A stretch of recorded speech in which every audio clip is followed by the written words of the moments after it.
문재인 정부가 출범 2년 차에 접어들었습니다. 비정규직이나 최저임금, 재벌개혁 관련 정책 등을 추진하면서 다양한 이해관계가 얽히고 갈등을 빚을 우려도 높아지고 있는데요.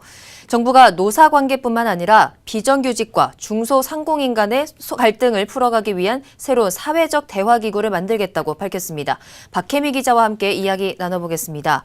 자, 박 기자, 어제 문성현 노사정 위원장이 새로운 사회적 대화기구를 만들겠다. 그러면서 이를 위해서 6자 대표자 회의를 열자 이렇게 제안을 했네요.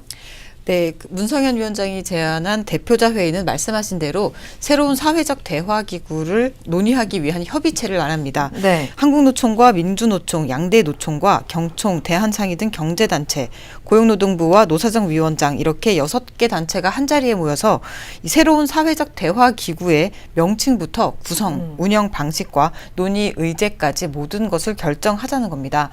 이 현재 사회적 대화기구인 노사정위원회는 올해로 20주년을 맞았습니다.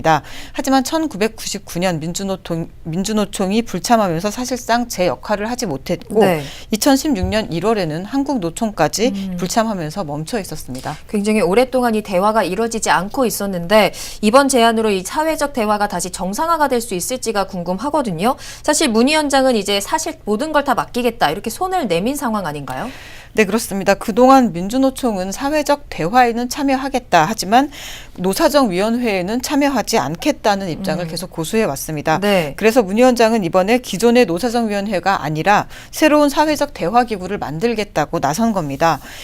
민주노총을 위한 배려이기도 하지만 한국노총이나 이 경제단체에서도 불만을 가질 이유가 없는 거죠. 네. 또 사회적 대화기구 구성 전반을 논의할 대표자 회의도 이 위원회가 주도하지 않고 모든 결정은 논의를 거쳐서 협의하겠다면서 주도권을 내려놨습니다. 문 위원장의 말 직접 들어보시죠.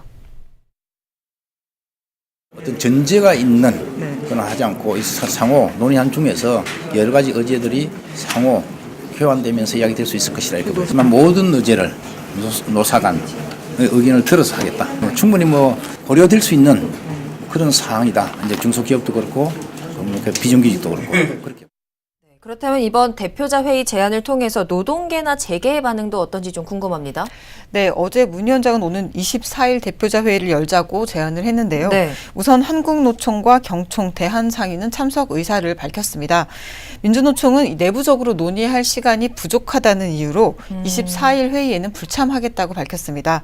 다만 사회적 대화기구 개편에 대해서는 열린 자세다 이렇게 높게 평가를 하면서 심도 있게 논의하겠다고 밝혔기 때문에 이 참석 가능성은 열려 있는 상태입니다. 아직 그 24일이라는 날짜에 대해서 민주노총하고는 합의가 되지 않은 상황인 건가요? 문 위원장은 공식적으로는 어떤 내용도 서로 논의를 하지 않았다고 밝혔습니다. 네. 다만 노사정의 관계자는 이번 발표가 민주노총에 대한 배려다 이렇게 다시 한번 강조하기도 했습니다. 전날 장하성 청와대 정책실장은 사회적 대타협 관련 기구를 1월 중에 구성한다고 했죠. 바로 다음 날인 어제 문 위원장이 오는 24일에 첫 대표자 회의를 연다고 밝힌 겁니다. 사실 민주노총은 신임 위원장이 선출된 지 얼마 안 됐기 때문에 아직 지도부가 구성되지 않아서 조금 내부적으로 어수선한 상태입니다. 네. 그래서 문 위원장은 회의 날짜는 유동적일 수 있다 이렇게 가능성을 좀 열어뒀습니다. 이 수기 민주주의를 위해서 모든 이 가능성을 열어두고 유동적으로 날짜도 조절하겠다 이렇게 밝힌 겁니다. 네, 문성현 위원장이 이제 다 내려놓고 손을 내밀었습니다. 노사 정책에 대한 사회적 갈등이 줄어드는 계기가 되길 바라보겠습니다. 네, 잘 들었습니다. 지금까지 박혜미 기자였습니다.